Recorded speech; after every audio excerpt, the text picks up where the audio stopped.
Welcome you to this time with the Word, and we're going to begin with Ephesians, the 4th chapter, and read a couple of verses, and then we will read more as we go.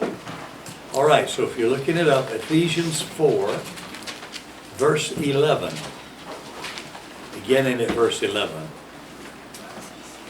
And the word he, and he gave some. I want you to notice the word he is referring to the Father, to God. He gave some apostles, some prophets, some evangelists, and some pastors and teachers. I want you to notice it is God who gives these offices. It is unfortunate when people try to give others these offices. God gives these offices.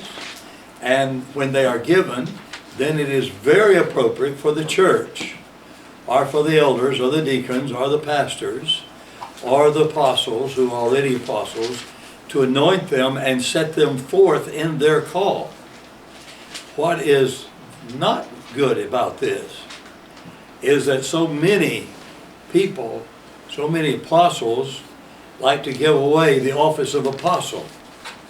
And we hear about it all the time as they speak. Well, I think it's time for you to be an apostle. What do you think? Yeah, I'd like that, they say. All right, well, show up Sunday morning and we're going to anoint you and set you forth as an apostle. That is I'd like to stay sweet here, but that's a bunch of hogwash. That is not the way it's done. God designates apostles, prophets, evangelists, pastors, teachers. Now, it may take another apostle to recognize what you have hidden inside of you as an apostle, and you have not as yet decreed it or allowed it to be known. And when they share that with you, you know it and you speak it out and you move forward with it. Okay, so that part is also true. But what I want you to understand here today is that apostles, prophets, pastors, teachers, evangelists are all designated and called by God and put in position. So what we do is a human thing, blessing what God has done. So you must understand that. And all of these are for the perfecting of the saints.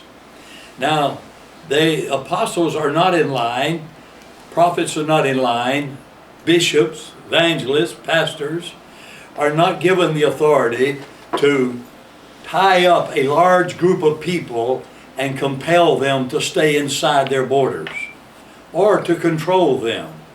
We have no authority over people. We have authority over the spirits that sometimes enter the people. So our job is for the perfecting of the saints, not controlling them, for the work of the ministry, for the edifying of the body of Christ, till we all come into the unity of the faith and of the knowledge of the Son of God and a perfect man, unto the measure of the stature of the fullness of Christ. In other words, our job, when we have been appointed by God, did God appoint me? Yes. He stopped me one morning about 3 years ago, was it, baby? Mm-hmm. About 3 years ago when I was praying. He said, I am now commissioning you, and that word was not my word. I've never thought of anybody in the ministry being commissioned. He said, I am commissioning you to be an apostle of encouragement to my people because of what is coming on the earth. So am I an apostle? Yes. What kind of an apostle? I am C.L. Johnston, an apostle of Jesus Christ. I like the way Paul put it. He never said, I'm Apostle Paul. He said, I am Paul, an apostle of Jesus Christ, sent to serve you, to train you, to heal you, bring you up. All right. That we thenceforth be no more children, tossed to and fro, and carried about with every wind of doctrine. Now, you see, it is so vital that we train the people with our giftings that God has given us, not man. You can't be educated and get what we've got. I mean, I went all the way through, a long way through college, into the masters and at U of M. They gave me only some outside knowledge. Anything that I have that is powerful is from God, not from education. You cannot learn these things. They come from God. And the purpose of it is to teach people to no longer be children, tossed to and fro, tossed around, played with, and you know, like get offended. Anybody who can get offended needs to get saved, or needs to at least grow up and start eating regular food and get off of the milk. Okay, now I'm going to go further with that later, but I want to tell you what we're going to do today. And we needed to do that much in order to explain what is coming up. About 3 weeks ago, God woke me up about 3 a.m. Now, normally He leaves me to sleep. I normally go 7 to 8 hours, and I do not wake up. I mean, I don't get up, I don't nothing, I sleep. And He woke me up at 3 a.m., and the first thing I heard Him say was, now, release your wife into her destiny. Okay, I cannot give my wife a gift. I mean, I can give her roses, or I could give her, you know, whatever. But I cannot give her a spiritual gift. God didn't say give her a gift in the spirit. He said release her into her destiny. Now, let me point out here. Every one of us was born for a purpose and a reason. Yes. No boo-boos by God. I don't care if you were conceived in the back seat of a car and your mama never seen your daddy or never knew his name. You were not an accident. Right. God sent you with a blueprint stamped on your brain, in your spirit. And many people, most people live a full life, or at least their full life, and never know what's on that blueprint. But when you know it, and you have a destiny, we release you into that destiny. And that's what we're going to do here in just a few minutes with my wife. I would like for her, I'm convinced she has a healing ministry, but she has had some background. She's had some teaching and some prophetic words. I'd like for her to share with you the thoughts that we have going with us right now. After everybody in my life died in 2006, my mother being the last one, November 2nd that year, I was in my prayer room, which I did every morning, go in there before I'd start my day. I was in there just waiting before God and spending time in His presence. And then all of a sudden He told me, He said, get up and go to your computer and look up everything that you can on Amy Semple McPherson and buy the books. I never knew God liked computers, but go ahead. I didn't, but there was no other way of me doing that. I couldn't run around to all the bookstores. No, I mean, no, you did right. But anyway, so that is what I did. I started reading the books. And because He told me, He said, I'm going to give you the charisma of Amy Semple McPherson. Wow. So I had to go through and read to find out, what it was. She had all kinds of relationships with government leaders, and in California, a lot of the movie stars and all of that kind of thing. She just had a lot of charisma. And personally, it's really hard for me to see myself, like that.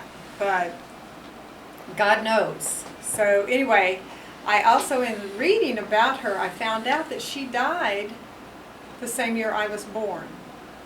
She died in September of 1944, and I was born November of 1944. So a lot of this started making sense to me that, okay, she had passed away the same year that I was born, which I did not think was just a coincidence. So anyway, I learned a lot about Amy Semple McPherson. And she was a great lady. She was the founder of the Apostolic Faith.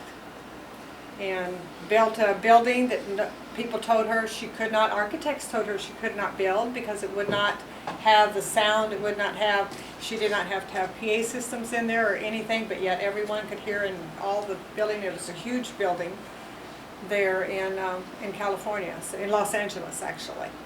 So anyway, she was a great lady and had great things happen. Then, I almost forgot about this one. I wouldn't let you.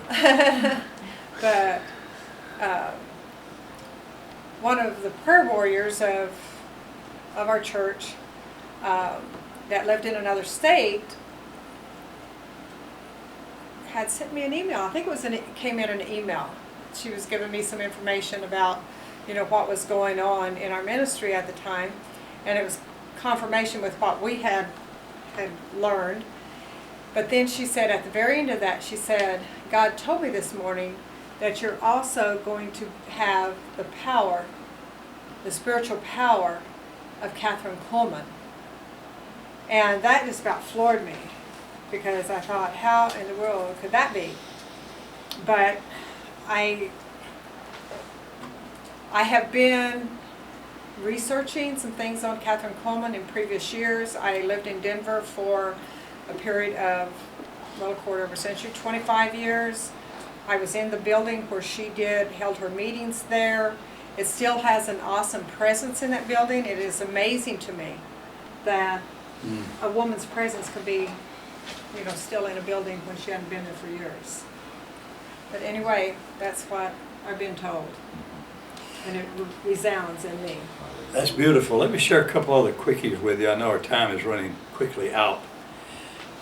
We have our boat out at the Detroit Yacht Club, and it's the most prestigious yacht club in America. We're very fortunate, very blessed to be there. And we went to a banquet, to a large formal dinner there this week.